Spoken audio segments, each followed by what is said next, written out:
আসসালামু আলাইকুম। আপনাকে আন্তরিক অভিনন্দন। এখন আপনাকে শপথ বাক্য পাঠ করানো হবে। দাঁড়িয়ে শপথ পাঠ করার জন্য আপনাকে অনুরোধ করছি। আমি সংসদ সদস্য নির্বাচিত হইয়া সশ্রদ্ধ চিত্তে শপথ বা দৃঢ়ভাবে ঘোষণা করিতেছি যে আমি যে কর্তব্যভার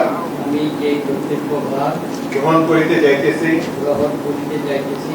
তাহা আইন অনুযায়ী ও বিশ্বস্ততার সহিত পালন করিব। আমি বাংলাদেশের প্রতি অকৃত্রিম বিশ্বাস ও আনুগত্য পোষণ করিব এবং সংসদ সদস্য রূপে আমার কর্তব্য পালনকে